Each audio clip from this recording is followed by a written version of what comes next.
무슨 문제가 있는 건지 방송을 켜놨는데 자꾸 꺼지는 거예요.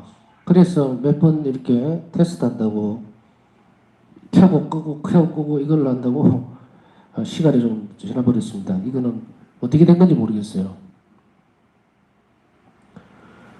여하튼 오늘 뭐 어쨌든 연결이 됐으니까 강의를 하라는 걸로 알아듣고 어제 이어서 오늘 강의를 한번 살펴보겠습니다.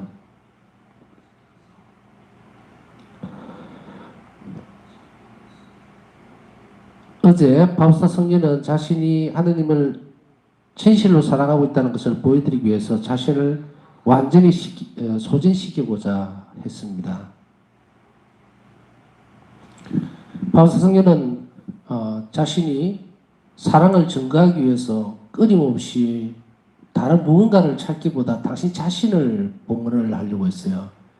당신 자신을 봉헌한다는 것은 쉽게 얘기하면은 먹고 자고 생각하고 말하고 또 실천하는 모든 것들 그것을 실천하는 함으로 인해서 당신이 하느님을 사랑하는 것이 진실되다는 것을 끊임없이 계속 드러냈습니다. 만일 제 마음을 얇게 찢어서 조각으로 만들 수 있다면 예수님 저는 그 한 조각 한 조각을 당신을 사랑하지 않는 마음들을 대신에 온전한 마음으로 만들어서 당신께 드리고 싶습니다. 예수님 저의 피 한 방울 한 방울을 다 바쳐서 당신을 사랑합니다. 그리고 제가 당신을 진실하게 사랑하고 있다는 것을 보여드리기 위해서 당신을 위해 기쁘게 피를 흘리고 싶습니다. 일기 57번에 보시면 됩니다. 바우스타 성녀의 이런 그 부분들을 보면 목적이 있어요. 어떤 것이냐면은 사랑하기 때문에 상대방이 아파하는 것을 싫어합니다. 염려하는 것이 아니고 대단히 싫어하게 되어 있어요.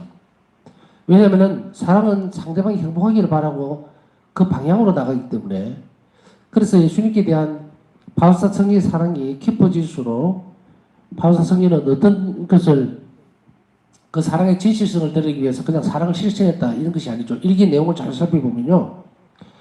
만일 이 말이죠. 만일 할 수 있다면 제 마음을 얇게 찢어서 조각으로 만들 수 있다면 예수님 저는 한 조각을 당신을 사랑하지 않는 마음들을 대신해서 온전한 마음으로 만들어서 당신께 드리고 싶습니다. 여기 모양이 나오죠. 바우스타 성녀가 그냥 예수님 저는 당신을 사랑합니다 사랑합니다 이렇게만 한 것이 아니고 그리고 또 적극적으로 사랑을 실천할 수 있는 것 자비로운 행위들을 하는 것에서 목적이 뚜렷한 거예요. 그래서 그것이 점점 가서 어떻게 되느냐면 이제는 당신을 아프게 하는 모든 사람들을 대신해서 내가 그 희생제물이 되고 싶다 이 말이에요. 바우스타 성녀에게 있어서 이 사랑의 정점들은 점점 깊어갑니다.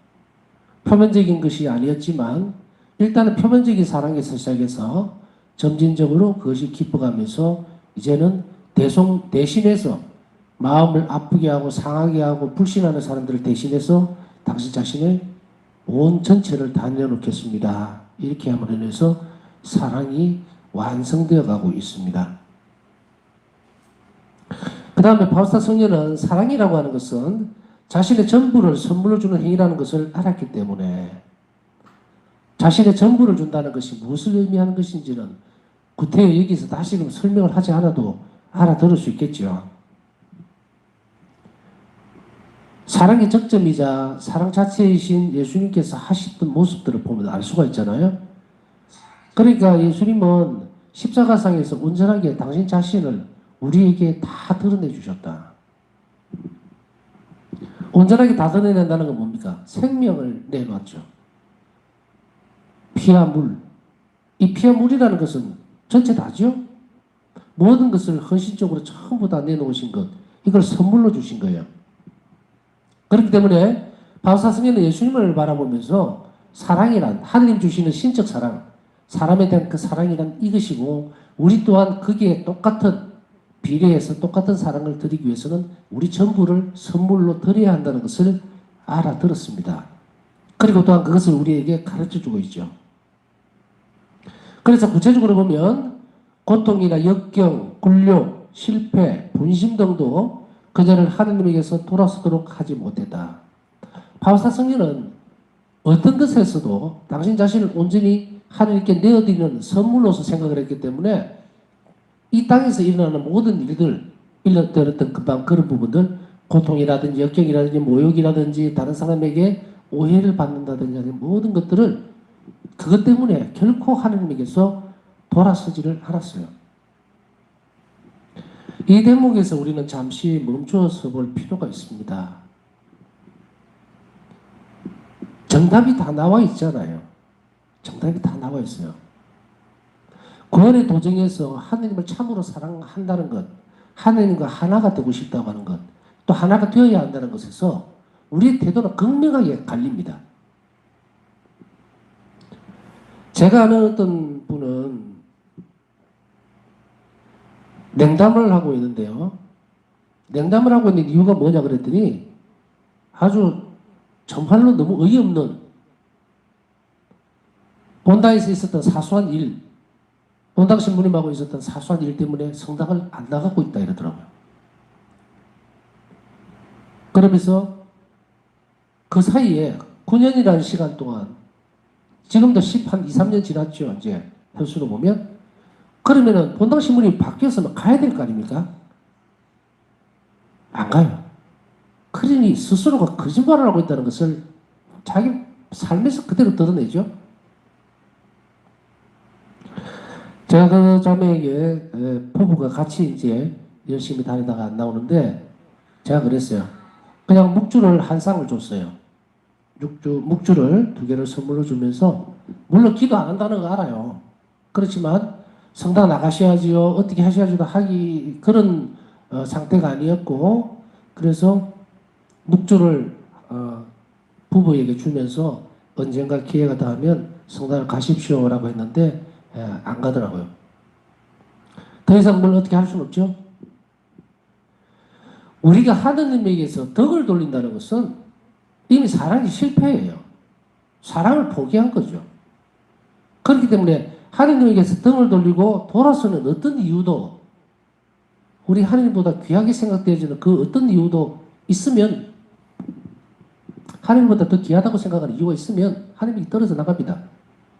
그래서 첫째로 우리가 이 대목에서 우리 자신의 내적인 성찰을 해볼 필요가 있는 것은 무엇이냐면 나는 어떤 이유로든지 주님을 떠나지 않겠습니다라고 나는 과연 하나님 앞에서 말할 수 있는가? 예수님께 그렇게 말을 할 수 있는 것인가? 물론 이런 경우에는 지금 현재 상황을 두고 하는 이야기입니다. 어떤 상황입니까? 우린 지금 순교 시대도 아니고 박해 시대도 아니에요. 그렇기 때문에 우리가 순교할 수 있는 시간이 아니죠. 그러면 우리가 미리 약속을 할 수 있는 것은 아닐 거예요. 순교란 완전한 은총의 선물입니다. 하나님께서 그 영혼을 완전히 감싸주지 않으면 순교가 일어나질 않아요. 죽음이라는 건 두려움, 자기 의지만으로 되는 것이 아닙니다. 순수한 하나님 은총이에요. 은총의 도움으로.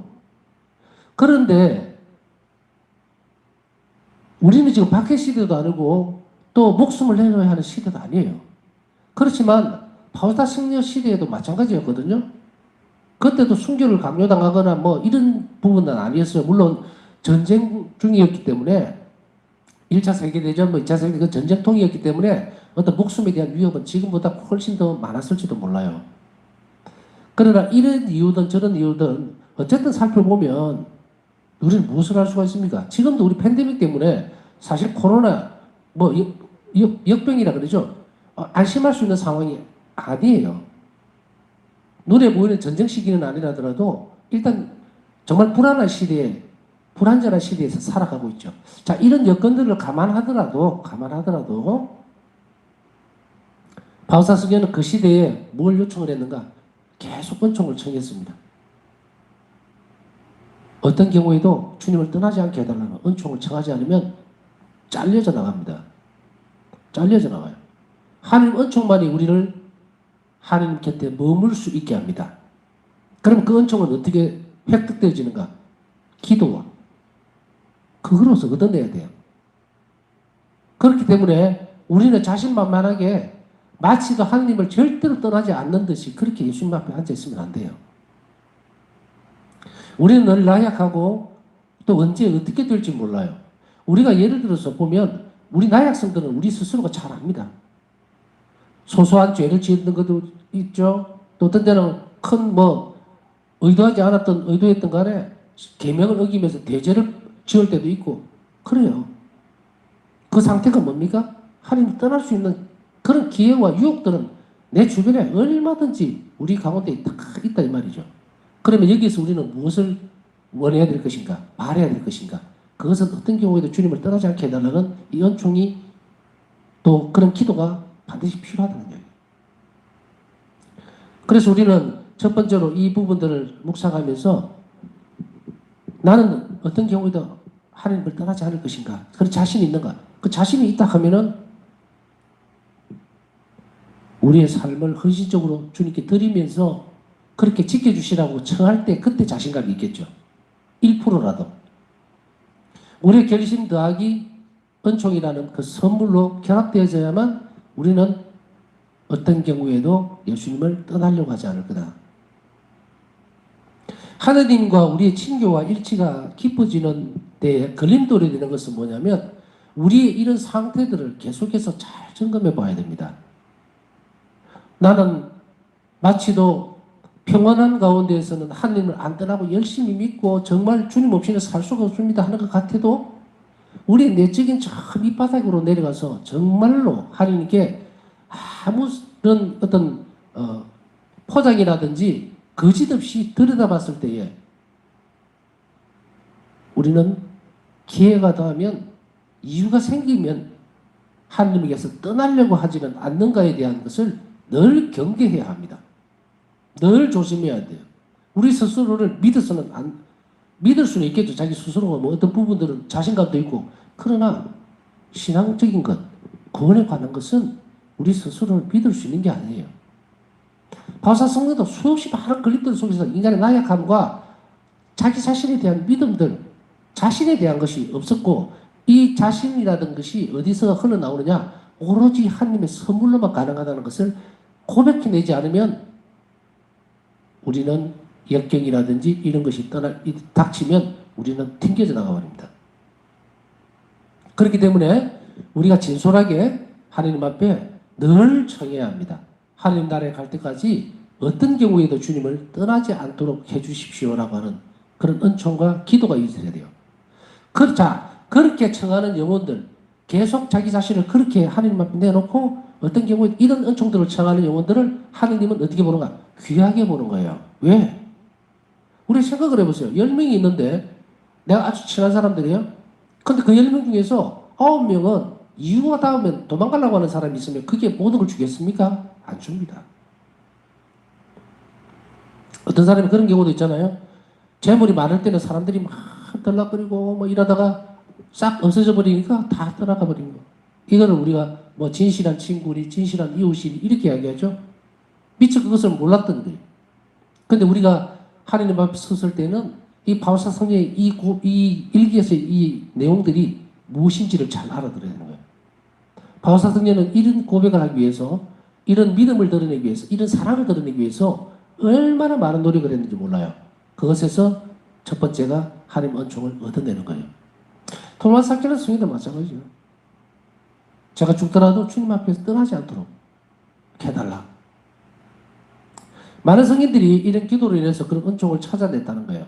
그래서 어떤 경우에도 저는 주님을 떠나지 않겠습니다라고 하는 이 고백들이 하나님 은총과 결부되어져야만 우리가 하나님께 좋은 선물을 드릴 수 있는 우리 자신들을 드릴 수 있다는 것을 잊지 말아야 합니다. 우리는 복음에서도 그런 모습들을 볼 수 있죠. 베드로 사도 절대로 하나님을 배신하지 않겠다라고 이 말씀을 했지만 결국은 어떻게 됩니까? 주님의 은총을 기대하지 않은 자신감에서 나온 거잖아요. 그리고 그것이 깨졌을 때에 얼마나 정말 무너지고 그러나 사랑이 있었어요. 베드로 사도에게는 주님께 대한 사랑. 순간적으로 닥치는 것들이 다리가 무너져 내리는 그런 충돌이 있었지만, 그러나 베드로 사도에게는 하나님께 대한, 예수님께 대한 극진한 사랑이 있었어. 그렇기 때문에 그 사랑이 무엇을 해줍니까? 모든 것을 다 회복시켜주죠. 물론 이 복음에서 이 모습들은 나중에 성령께서 오시고 나서야 굳건하게 되는 그 상황이 되기 때문에, 그 상황은 예수님 성전 사건 이후의 제자들의 모습을 봐야지 그 이전의 모습으로 봐서는 안 돼요. 그래, 예수님 성천 이후에 사도들이 활동하던 그 강건한 모습들이 오늘날 우리와 처지가 똑같다고 보면 되죠. 이제 성령께서 오셨고 우리는 대신덕도 선물로 받았고 하기 때문에 그 모습들을 점점 발전시켜 나가기 위해서는 바로 이런 진실한 우리 자신들의 고백이 필요하다는 이야기입니다. 그리고 오히려 이러한 것들, 고통이나 역경이나 굴욕, 실패, 분심 뭐 이런 것들은 바울사 성령에게 하나님에 대한 사랑의 불이 더욱 타오를 수 있게 해 주었다. 일기 57번 참고하십시오.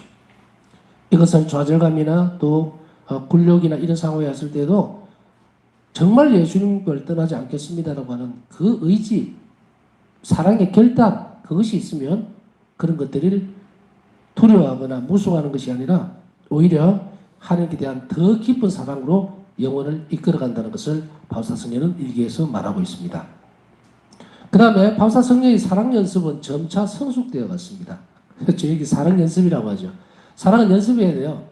그냥 가만히 품고 있으면 그 사랑이 아니에요. 성장도 안 합니다. 사랑은 계속 연습하다가 실패하기도 하고 또 넘어지기도 하고 아파지는 그런 상황이 만들어지기도 합니다. 자, 그러면 이 사랑 연습을 바울사 성령은 어떻게 해 나갔을까? 바울사 성령에게 있어서 살아있는 사랑이란 죽은 사랑이 아니에요. 살아있는 사랑이에요. 살아있는 사랑이라야만 활동적입니다. 나는 너를 사랑한다라고 해놓고 딱 멈춰서 있으면 어떻게 됩니까? 성장도 안 하고 정체되어 버립니다. 그래서 이런 의미가 아니고 활동적이고 상대방에게 나가려고 하는 성향, 그 열정, 갈망들이 있을 때 그것을 살아있는 사랑이라는 말을 쓰는데, 이 살아있는 사랑이라고 하는 것이 무슨 의미인가? 선한 열매로 드러나는 것이었어요. 그렇죠. 살아있는 사랑은 어떻게 열매를 맺어야 됩니까? 내 안에 사랑이 살아있다면 늘 선한 열매를 맺는 쪽으로 드러나야 됩니다. 그게 선한 열매를 드러나기 위해서는 뭘 합니까? 자기 희생이 있어야 되고, 그리고 자기 자존심도 넣어야 될 때도 있고, 희생을 바쳐야 할 때도 있고, 이런 거죠. 일체의 삶은 완전한 순결, 기쁜 겸손, 온화한 침묵, 영혼들의 구원을 바라는 큰 열정으로 명백히 드러난다. 일기 1489번. 하나님과 일치하고 있는 그 삶은 완전한 순결과 깊은 겸손, 온화한 침묵, 그리고 영혼들의 구원을 바라는 큰 열정으로 확실하게 드러납니다. 그 다음에 바울사 성령의 삶에서 하나님께 대한 사랑과 이웃에 대한 사랑 간에는 어떤 차이도 없다는 것을 알 수가 있습니다. 왜냐하면 이웃에 대한 사랑도 그 동기가 하나님에 대한 사랑이 뿌리가 되고 있기 때문에 거기서 넘쳐나와서 가는 것이니까 동일한 의미를 지니게 되는 거예요. 하느님 사랑에 대한 깊은 뿌리를 내리지 않고 주는 사랑은 내 사랑입니다. 그것은 어떤 내가 줄 수 있는 그런 사랑은 어떤 열매를 맺지 못하느냐면 영적 열매를 맺지를 못하는 거예요. 그리고 그런 구원을 지향하지도 못합니다. 그러나 똑같은 행위를 한다 하더라도 내가 하나님 사랑에 깊이 뿌리를 갖고 하나님 사랑에 대한 것이 내 동기가 되는, 활동하는, 상대방에게 행하는 그것의 행동들의 동기가 된다면 그것은 같아지는 거예요. 왜냐하면 이웃에 대한 사랑은 하나님께 대한 사랑을 가장 잘 보여주는 것이기 때문입니다. 그렇죠. 우리가 예수님 앞에서 저는 주님을 사랑합니다라고 이야기하면서 그렇게만 앉아있으면 어떻게 드러납니까? 행동이 없는데. 그렇기 때문에 하나님에 대한 행동, 사랑에 대한 행동은 이웃에게 대한 행동으로 똑같이 드러나요. 그래서 애주애인, 하나님을 사랑하고 이웃을 사랑하는 것, 이 두 개. 하나님에 대한 사랑이 부족하면 인간에 대한 사랑이 줄어들어 버립니다. 만약에 어떤 사람이 하나님께 대한 사랑은 없으면서도, 아니면 아주 약하면서도 이웃에 대한 사랑을 잘 표현하고 있는 듯이 보이지만 사실은 그건 뭐라 그랬어요? 인간적인 사랑밖에는 안 된다. 우리는 그걸 식별을 잘 못해요. 어떤 때는 혼란스럽습니다. 아, 저 사람은 참 이웃에 대한 사랑과 애정이 굉장히 많아. 그런데 실상을 보면 그 사람이 하나님께 하는 행위들, 신앙적 태도들을 보면은 뭔가 이상해. 약해. 그러면 어떻게 돼 있어요? 잘못되어 있다는 거죠. 사람들에게는 표시를 내기 위해서 하는 사람들이 다음에 보이지 않는 하나님 앞에서는 아무것도, 왜? 표가 안 나니까. 그런 것들을 지향하지 않으면 사랑이 성장할 수 없다는 것을 알아들어야 됩니다. 그 다음에 바울사 성령은 이웃에 대한 사랑을 하나님을 사랑하는 수단으로 삼았습니다. 그러니까 이웃에 대한 사랑은 하나님을 사랑하는 수단으로 삼았다는 말은 하나님을 사랑하기 때문에 또 혹은 하나님을 더 사랑하기 위해서 이웃을 더 사랑하려고 모든 노력을 다했다는 얘기입니다. 그래서 일기에 보면은 정말 동료 수녀들에게 겸손하고 밑으로 이렇게 들어가 준다 그래야 되겠죠. 그래서 어떤 때는 많은 모욕을 주더라도 참아내고 그 밑으로 들어가는 그 이유가 뭐겠어요? 그게 뭐 비굴하거나 이렇게 쭈그러들어서 그렇습니까? 아닙니다. 하나님에 대한 사랑을 인내로이 그 동료들의 모욕이나 질시나 질투 또 모든 모욕감 이런 것들을 다 받아내렸던 이유는 바로 예수님의 순환이 이 바울사 성령에게 영향을 미친 거예요.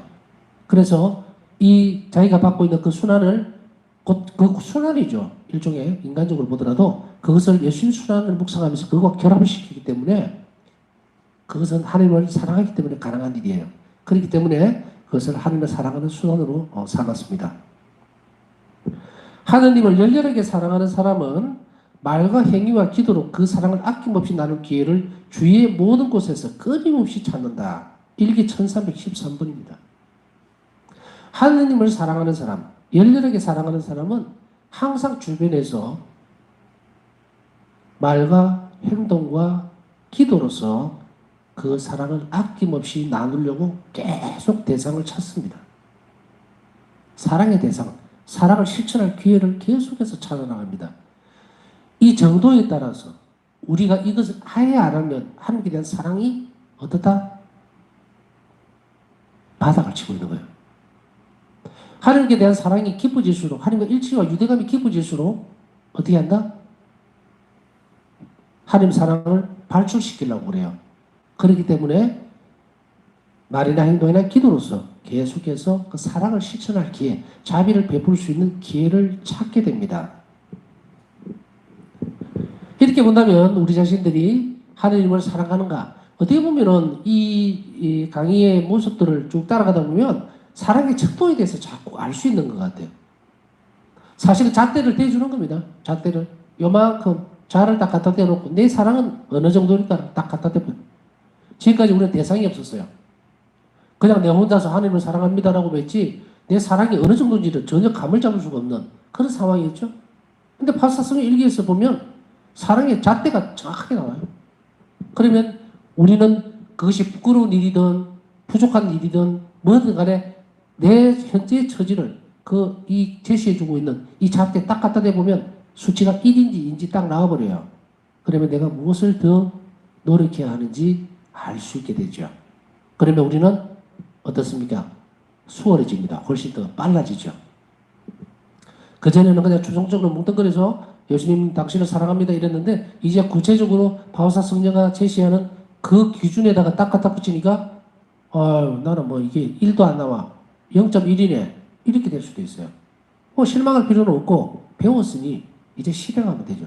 이제는 헤매지 말고 똑바로 이 길로 따라서 실천하도록 애를 쓰면은 그 사랑은 증가하면서도 동시에 하나님의 사랑도 증가하게 되어 있습니다. 그 다음에 서로의 결합을 가능하게 하는 조건은 닮음이다. 닮음은 서로를 결합시키는 요소이다. 이 무슨 말이냐? 하느님을 닮는다고 하는 것. 예수님을 닮는다. 예수님을 닮는다 그러죠? 이것이 왜 그럴까? 그거를 결합하는 데 있어서 서로를 결합시키는 요소가 됩니다. 한 부분이 돼요. 그렇기 때문에 내가 예수님과 결합하고 일치되기 위해서는 무엇을 해야 되는가? 닮아야 합니다. 닮아야 돼요. 그래서 이것을 모방이라고 할 수도 있고 아니면 그대로 가지고 가서 모방이라는 건 뭐 비슷하게 만든 이런 건데 그게 아니고 똑같이 반사시킨다. 우리는 모방을 예수님을 닮기 위해서 모방을 하는 게 아니고 그대로 가져오기 때문에 우리는 이거를 반사시킨다 그래요. 그래서 그 닮음을 똑같이 내 안에서 드러내도록 하는 것, 혹은 내가 그 닮음과 똑같아지는 것, 그것을 이야기하는 겁니다.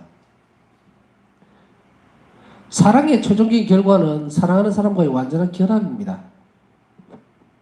우리가 사랑을 실천하고 사랑을 이웃에게 베풀고 하느님을 사랑하는 최종적인 목적이 뭡니까? 내가 왜 하느님을 사랑해야 돼요? 그냥 뭐 천국에 가기 위해서 뭐 하기 위해서, 이거 단어적인 부분이에요. 단어. 천국, 뭐 하느님 나라, 단어적인 부분이거든요. 상태가 아닙니다.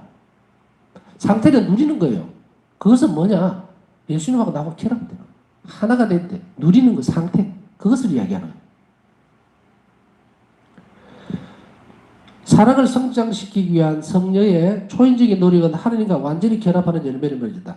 사랑에 성장시키는, 그러니까 사랑의 최종적인 목적은 하느님과의 결합입니다. 이제 더 이상 무슨 나는 천당에 가기 위해서 나는 하느님을 사랑한다, 뭐 이렇게 이야기하시면 안 돼요. 이제 배운 사람답게 나는 예수님과 결합하기 위해서, 일치되기 위해서, 하나가 되기 위해서 그렇게 예수님을 사랑한다, 이렇게 얘기를 해야 돼요. 영혼과 하느님과의 친밀한 친교, 사랑이 이 결합을 주관하며 모든 것이 오로지 사랑에 의해서 이루어진다. 그게 622번입니다. 우리가 왜 끊임없이 사랑해야 하는지, 그것은 하느님과 결합하기 위해서, 일치하기 위해서, 하나가 되기 위해서입니다. 나는 사랑 안에 완전히 잠겨있다. 나는 사랑하고 또 사랑받고 있음을 느낀다. 내 영혼은 주님 안에 잠겨있다. 일기 1500번.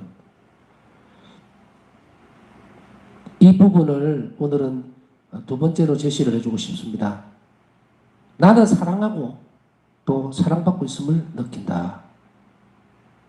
사람에 대한 부분이 아니죠. 나는 주님을 사랑하고 주님께서 나를 사랑하고 있음을 느낀다는 거예요.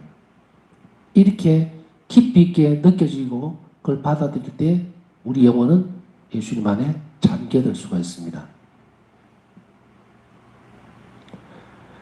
바울사 성녀가 우리에게 제시해주고 있는 이 사랑의 결합, 우리는 닮아야 하고, 그리고 그 닮음을 위해서 사랑의 정점인 예수님과의 결합에 이룰 수 있다는 것을 다시 한 번 더 생각해 보아야 합니다. 우리가 예수님을 닮는다는 것은, 하느님을 닮았다는 것은 뭡니까? 사랑입니다. 사랑만이 서로를 닮게 합니다. 예수님과 우리가 하나가 되고 하나가 된 그 안에서 드러나는 것 또한 사랑이기 때문에 예수님을 닮는다. 닮는다 하는 것은 다른 것보다 사랑으로 닮아야 돼요. 사랑이 그것을 이루어줄 것이고 완전하게 할 것이기 때문에 닮는다는 말은 바로 이런 의미라는 것을 우리가 잘 알아들을 필요가 있습니다. 남은 시간 예수님께 우리가 사랑으로서 예수님을 닮을 수 있도록 해주십시오 하고 청하면서 우리의 삶 또한 사랑으로 이루어지고 발전되어 갈 수 있도록 필요한 은총을 청하는 시간 가지도록 하겠습니다.